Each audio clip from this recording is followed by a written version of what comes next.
뉴스크림 5번째 이야기 시작하겠습니다. 저는 만물학사 김양진입니다. 반갑습니다. 저는 한겨레 21 서엠입니다. 안녕하세요, 류석우입니다.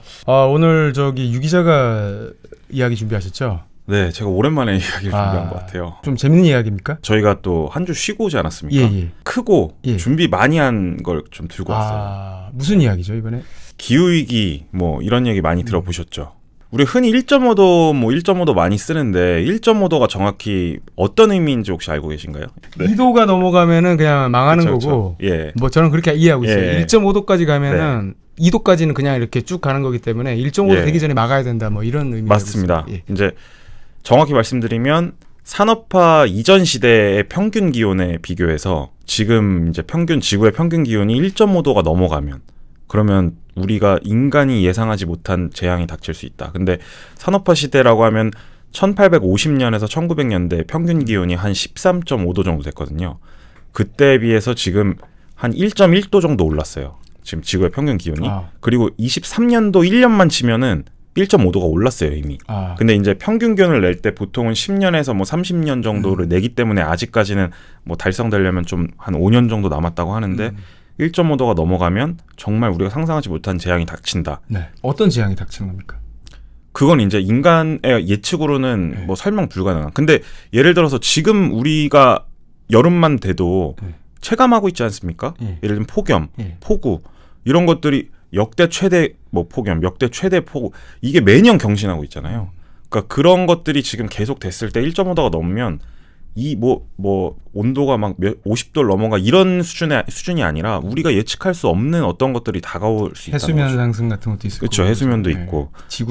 바다 산성화 뭐 저도 그런 거 본 것 같은데요. 네. 그래서 이제 그거를 막기 위한 노력들을 전 세계적으로 하고 있는데 저희가 진행한 프로젝트는 개별 시민들이 자기의 삶 속에서 좀 어떤 식으로 하면은 탄소 배출을 줄일 수 있고 그 탄소 배출을 줄이려고 했을 때 가로막는 구조적인 요인들은 무엇일까 이런 것들을 좀 그 프로젝트를 취재하신 거군요. 그렇습니다. 조금만 제가 자세히 더 설명을 드리면 2015년에 파리에서 전 세계 국가들이 뭐 1.5도를 넘지 않도록 탄소 배출을 줄이자는 협약을 했습니다. 그리고 각 나라별로 계획을 세웠어요. 그래서 우리나라도 2020년도에 탄소 중립 계획을 세우고 2030년까지 40%를 줄이겠다라고 하고 있는데 계속 늘어나고 있죠, 지금. 근데 일각에서는 뭐 기업이 배출하는 게 대부분인데 우리가 내가 텀블러 들고 다니면서 줄여야 돼? 이렇게도 얘기할 수 있지만 기업이 만들어내는 예를 들면 뭐 지금 이런 마이크, TV, 노트북, 스마트폰 다 우리가 결국 일반 시민들이 소비를 하고 있는 거잖아요. 그래서 그 일반 시민들이 모여서 내가 이 탄소를 좀 어떤 식으로 줄일 수 있고 시민의 관점에서 기업이 어떤 식으로 줄여야 되는지 우리 정부 계획에는 지금 그게 빠져 있거든요. 그래서 소비자, 시민의 관점에서 어떤 식으로 더 줄일 수 있을지를 좀 살펴보고자 하는 그런 기획입니다. 직접 참여하셨나요? 이게 모집을 한겨레 21이랑 녹색전환연구소에서 같이 했는데 한 200분 넘게 지원을 해주셔서 50명을 선정을 했어요. 그리고 저는 이제 한겨레 21 기자들한테도 다 같이 하자고 제안을 했었거든요. 저희가 한 15명 정도 되는데 4명이 응해줬습니다. 제안에. 그중에 3명이 지금 여기 앉아있는데 나머지는 응해주질 않았죠. 이게 참 뭐 기사를 쓰면서도 뭐 언행일치가 돼야 한다 얘기를 하는데 사실 저희가 기사를 쓰면서 이제 시민들에게 이런 게 필요하다는 거 알리는 것도 중요하지만 저희 스스로도 좀 변해가야 되는데 그런 부분이 또 좀 부족한 지점이 아닌가 그런 생각이 드네요. 그렇죠. 그래서 저희가 또 4명이 한 달 동안 기록을 하는 거거든요. 4명이 또 시작을 했는데 3분이 중도에 이제 끝까지 완성을 못했어요. 저도 한 3주차까지는 기록을 하다가 그렇죠. 제가 이제 그냥 포기한 입장을 좀 말씀드리면 뭔가 이렇게 좀 동기부여가 잘 안 되더라고요. 이게 그러니까 그런 부분들이 좀 있었는데 그냥 핑계고. 그게 한 달 동안 어떻게 진행이 되냐면 그 엑셀 파일에 항목이 한 300가지 정도 항목이 됩니다. 뭐 먹거리만 해도 종류가 한 100가지가 넘고 이렇게 하는데 그걸 매일매일 우리가 기입을 해야 돼요. 그래서 제일 처음에 기입할 때는 내가 이미 가지고 있는 전자제품과 의류, 뭐 옷이 막 한 100개라고 하면 그 옷 각각 언제 샀는지, 전자제품 언제 샀는지 이런 걸 다 기입하려면 거의 한 반나절이 걸리더라고요. 네. 거기서 일단 3분의 1이 떨어져 나갔더라고요. 그래서 50명 중에 지금 한 절반만 남았는데 김양진 기자도 한 3주차까지 하셨고 서혜미 기자도 시작하셨었는데 어떠셨어요? 저는 바로 여기서 이제 첫 주차에 중도 포기를 했는데 네네. 제가 가지고 있는 물건들을 이제 적는 것 자체가 되게 어렵더라고요. 거기 보면 이제 겨울옷, 뭐 코트도 몇 벌 있는지 이런 것들도 이제 적게끔 되어 있는데 그쵸. 일단 저는 생각보다 제가 옷이 많이 없다고 생각했는데 많이 있었고 네. 겨울옷 같은 경우에는 이제 다 넣어놨으니까 네. 그걸 일일이 찾아보는 것도 좀 쉽지 않았다기보다는 사실은 귀찮았습니다. 그쵸. 상당히 예. 중도 포기를 네. 정말 귀찮거든요. 그거 다 기입하려면. 그다음에 우리가 이제 눈에 보이는 것들이 아니더라도 예를 들면 금융상품도 탄소를 배출하거든요. 그래서 적금, 그다음 내가 가입한 보험 이런 것들을 다 금액을 넣어가지고 그게 각각 얼마나 배출하는지 이런 걸 해야 되기 때문에 상당히 귀찮은 작업인데 어쨌든 그거를 50명 중에 한 23명이 다 완성을 했습니다. 한 달 동안. 결과를 보시면 개인별 탄소 배출량을 얘기를 해야 될 텐데 우리나라 1인당 탄소 배출을 한 어느 정도 한다고 보시나요? 한번 1톤? 1톤이요?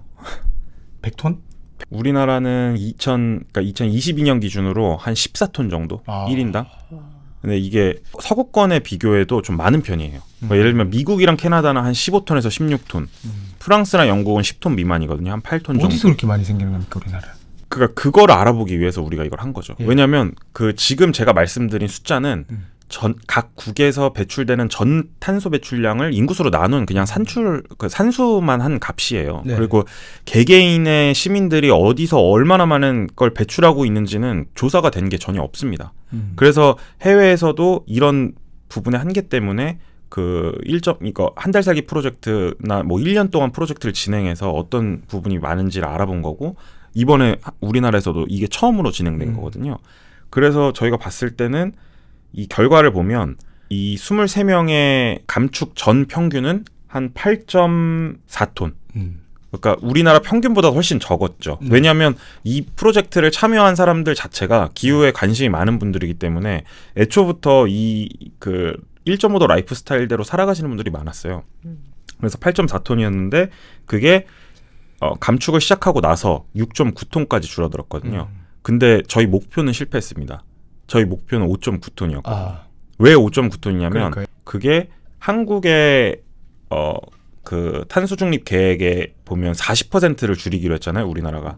그거에 맞춰서 40%를 줄이고 그리고 또 이제 13.6톤이라는 숫자가 한국 전체 배출량을 그냥 나눈 거기 때문에 그걸 또 이제 소비 부분만 해서 0.7% 뭐 이렇게 하면은 목표가 5.9톤. 근데 이거는 이제 실패를 한 거죠. 그래도 많이 줄였네요. 많이 줄였죠. 그러니까 이걸 해야지 그 숫자가 우리도 막 100톤, 1톤 얘기했지만은 숫자가 보여야지 줄이는 어떤 목표가 생기고 그렇죠. 또 같이 하는 사람들이 생겨야 좀 경쟁 의식도 생기고 맞습니다. 여러 가지로 좀 좋은 효과가 생기는 거군요. 네, 맞습니다. 그러면 탄소 배출량 감소를 막는 구조적 요인이 있었다면 어떤 것들이 있었나요? 예를 들면 지역의 인프라 같은 것들이 있어요. 대중교통 인프라. 예를 들면 제가 취재했던 분 중에 상주에서 농사를 짓고 살고 계시는 분이 있어요. 농민분인데 그분은 자기 먹거리의 95% 거의 대부분을 농사 지은 걸로만 만들어 드시거든요. 그래서 육식도 안 하시고 채식 비건이신데 그렇게 먹거리를 다 만들어 먹고 하면 탄소 배출이 없을 것 같잖아요. 근데 탄소 배출이 꽤 있습니다. 왜 그러냐면 교통 때문이에요.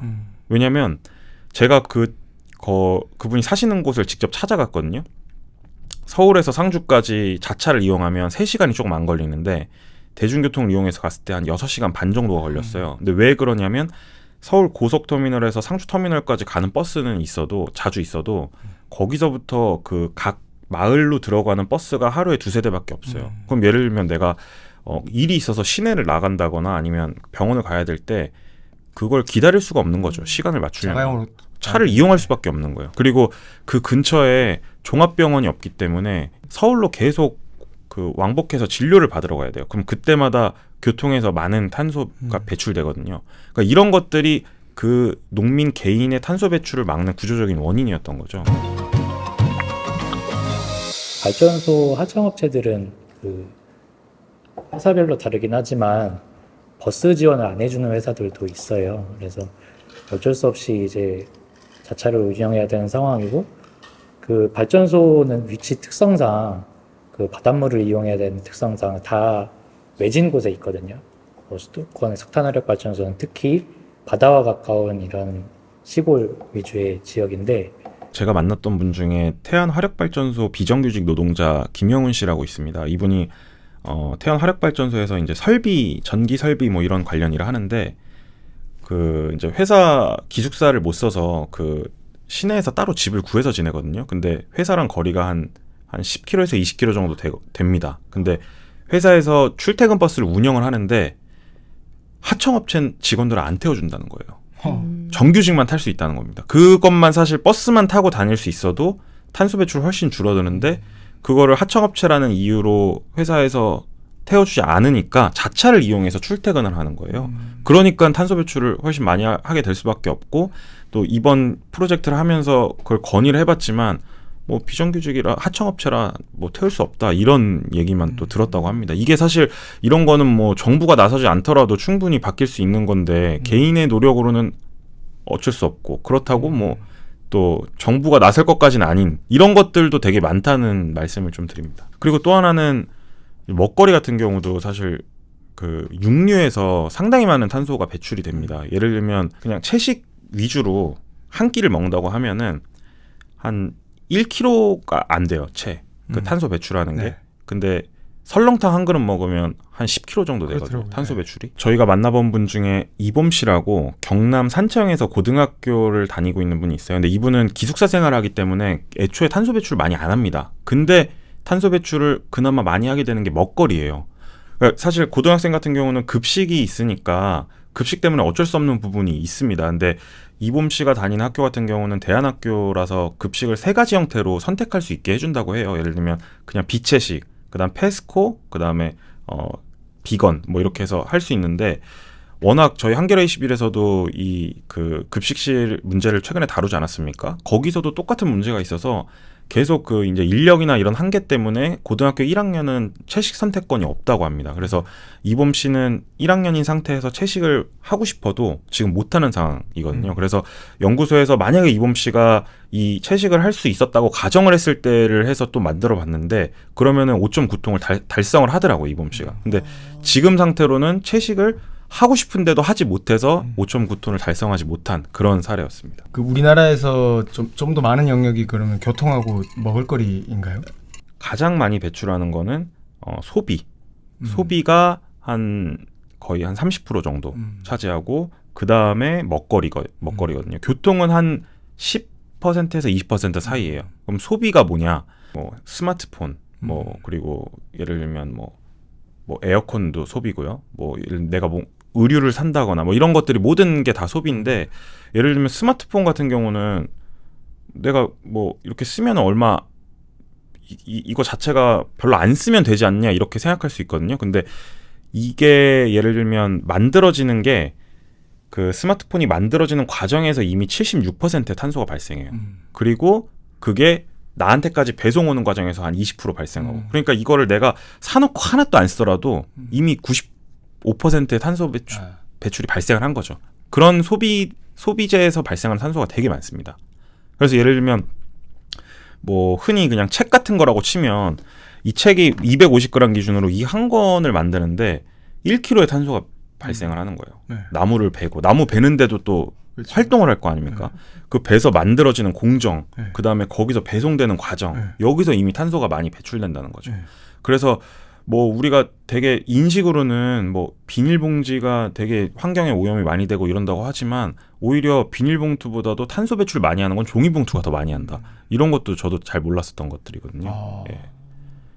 탄소 배출하는 그 주범은 결국 소비면은 결국은 또 기업의 네. 책임이 크다. 뭐 그런 쪽으로 논리가 될 것 같네요. 영국에 본부를 둔 탄소 공개 프로젝트라는 곳이 있어요. 네. 여기서 이제 발표한 바에 따르면 전 세계 탄소 배출량 총액에서 70%가 100대 기업에서 배출하는 거예요. 그러니까 우리가 뭐 개인이 아무리 노력을 해도 기업이 이미 70% 하고 있으니까 그렇죠. 우리가 아무리 줄여봤자 의미가 없다고 볼 수도 있는데, 근데 한국도 마찬가지입니다. 한국도 21년 기준으로 10대 기업이 거의 절반을 배출하고 있어요.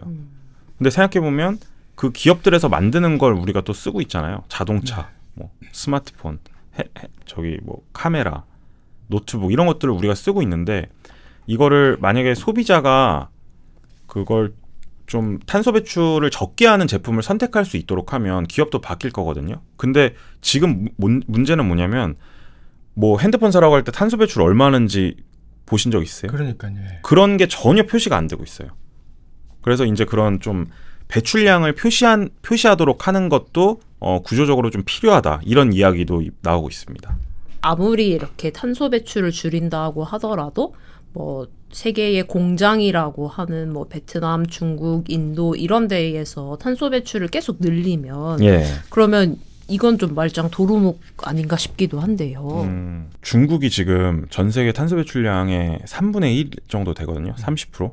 그러면 우리가 아무리 해도 중국이 배출하면 어쩔 수 없다, 이렇게 당연히 생각할 수 있는데, 선진국들은 사실 이미 배출을 많이 했어요. 왜냐면 그 미국이나 한국을 포함해서 성장률이 지금 엄청나게 폭발적으로 한 다음에 지금 더디게 성장하고 있잖아요. 그러니까 배출량이 줄어들 수밖에 없고, 사실 미국, 캐나다, 뭐 유럽, 한국은 이미 배출을 많이 했다. 그리고 중국은 지금 한창 성장을 많이 하고 있기 때문에 그러니까 배출을 많이 하고 있는 거다라고 볼 수 있고, 그리고 심지어 예를 들면 테슬라 같은 경우는 이제 전기차가 일반 차보다는 훨씬 탄소 배출에 도움이 될 텐데, 중국이 엄청나게 많은 전기차를 더 생산을 하고 있어요. 재생에너지로 전력을 만드는 비율도 우리나라보다 훨씬 높거든요. 그러니까 중국도 그 신재생에너지나 아니면 전기차 같은 탄소 배출을 줄이려는 노력을 하고 있는데, 우리나라는 사실 뭐 지금 재생에너지로 가는 정책이 지금 더디게 진행되고 있잖아요. 그래서 그거를 뭐 중국은 이렇게 하고 있는데 우리가 해도 되냐, 이런 문제가 아니라, 일단 중국은 중국대로 하게 두고 일단 우리나라는 우리나라가 할 수 있는 것들을 해야 된다, 이렇게 좀 봐야 될 것 같습니다. 한국 정부도 탄소 중립 계획을 세웠는데 그것만으로는 충분하지 않은 건가요? 우리 정부도 20년에 탄소 중립 계획을 세우고 지금 이행을 하고 있는데, 예를 들면 프랑스 계획을 보면 거기는 그 소비 부문이 명시가 돼 있습니다. 예를 들면 뭐 이렇게 먹거리나 이런 소비하는 분야에서 얼만큼을 줄여야 된다. 그래야지 우리가 이 계획에 맞출 수 있다라는 게 있는데, 우리나라 정부의 계획에는 그게 없어요. 그러니까 일반 시민들의 입장에서 뭘 어떻게 해야 되는지에 대한 그런 것도 없고, 일반 시민들의 관점에서 본 계획이 아니라는 거죠. 그러니까 뭐 기업 너네 얼만큼 줄여, 정부에서 얼만큼 줄일 거야, 이런 것들이 위주로 되어 있기 때문에 저희가 이번 프로젝트를 통해서 일반 시민들이 줄이려고 했을 때 어떤 거를 더 좀 줄이려고 했을 때 뭐가 방해물이 뭐가 있고, 그다음에 시민들의 입장에서는 기업이 줄이려면 시민들이 어떤 식으로 좀 움직여야 되고, 이런 그렇죠. 것들을 이번 기획을 통해서 밝히고 좀 더 정부 정책에 빠진 부분을 보완해보자, 이런 빠진 게 아니라 별로 의지가 없는 거 아닙니까, 정부가? 저는 뭐 의지가 없죠. 사실 그 계획을 세우고서도 우리나라 탄소 배출은 계속 지금 늘고 있거든요. 계획만 그냥 세우고 실제로 하려고 하는 마음이 없는 거죠. 그렇죠. 그리고 지금 저희가 이 프로젝트 목표가 5.9톤이라 그랬는데 그게 정부 계획 40%에 맞춘 거거든요.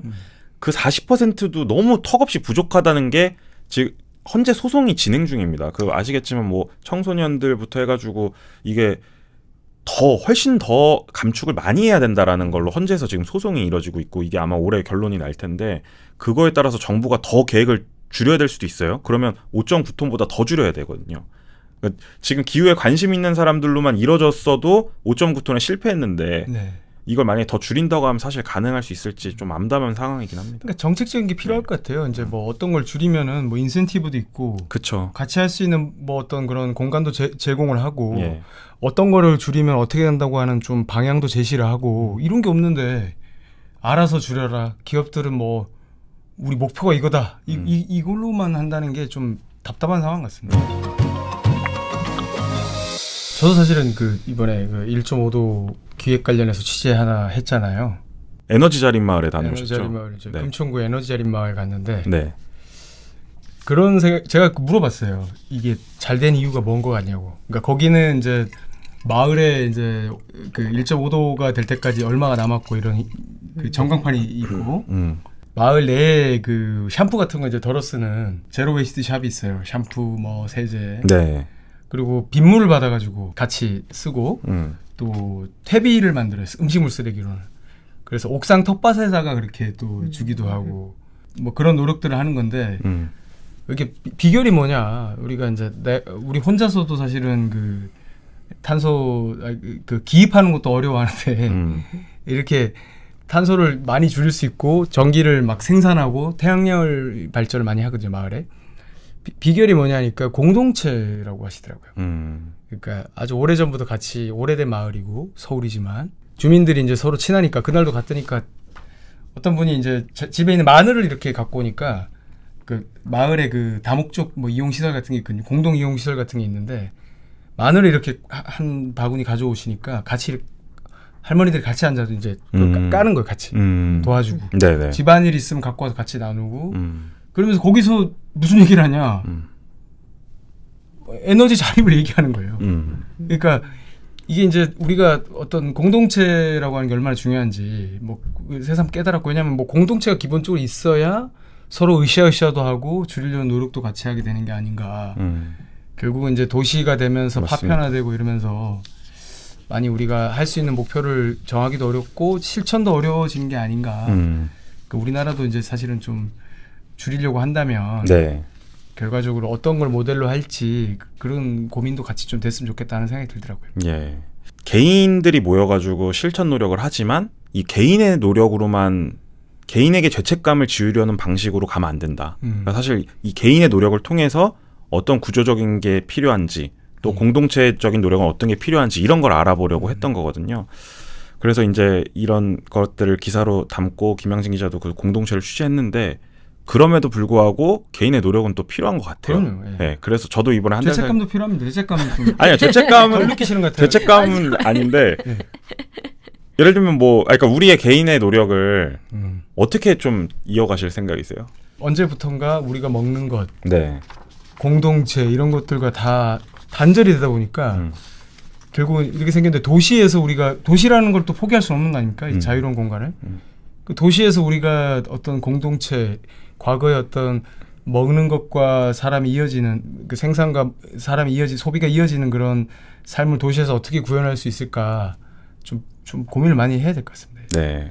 아니 공개적으로 탄소 배출을 줄이기 위해서 어떤 노력을 하시겠다. 제가 이제 이런 거 하나 제가. 약속해 주시죠. 근데 저는 이번에 진짜 깜짝 놀란 게 비행기 타는 게 완전히 그거는 진짜 장난이 아니죠. 장난이 아니. 그러니까 비행기는 타지 말아야겠더라고요. 그리고 뭐 여행 가서 하루 숙박하는 것도 엄청난 탄소 배출이고. 그러니까 사실 그렇다고 근데 무조건 여행을 가지 말라 이런 건 아니지만 좀 내 주변 지역이나 아니면 뭐 그 서울 근교 아니면 뭐 자기 지역 근처로 여행을 다니고 정말 필요할 때 한 번씩 가는 이런 식으로도 좀 바꿔볼 수 있지 않을까 우리의 라이프 스타일을. 저도 이제 생각해보면 뭘 쓸데없이 되게 많이 산 것 같은데 앞으로 한 남은 반년 동안 이제 온라인 쇼핑을 최소화하겠습니다. 정말 네. 필요한 생필품은 가서 사고. 예. 근데 제가 이거 하면서도 느꼈던 게 뭐냐면 그냥 움직이면 탄소 배출이에요 다. 그렇죠. 안 움직여야 돼요. 그렇죠. 제가 그 한번 이거 한 달 동안 하면서 재택을 하루 해봤는데 거의 한 10%도 안 나옵니다. 왜냐면 움직이지도 않고 모든 걸 다 집에서 밥도 해 먹었거든요. 배달이랑 외식 한번 하면 탄소 배출도 엄청 나오거든요. 그러니까 그런 최대한 움직이지 말고 좀 근데 그렇다고 뭐 저희가 재택만 할 수 없으니까. 그 건강해지는 길입니다. 근데 또 왜 그렇죠? 적게 먹고 적게 움직이는 거. 그렇죠, 그렇죠. 근데 우리 도시 사람들은 많이 먹고 많이 운동 막 헬스장 가서 막 운동 많이 하잖아요. 예. 이것만 제가 좀 설명을 드리고 싶은 게 그 아까 제가 연평균 한국이 14톤 한다고 했잖아요. 1인당. 이번 실험에서 제일 적게 배출하신 분이 1.5톤 배출하셨거든요. 근데 이분이 어떻게 했냐? 이분은 단독 주택에 사는데 그 태양광 같은 재생에너지로만 그걸 다 전기를 만들어서 사용하시고 금화 마을이 다 그겁니다. 예. 네, 그리고 차도 전기차. 그래서 100% 그 재생에너지로 만든 걸로 충전을 하시고 그리고 육식 안 하시고 그리고 재택하시고.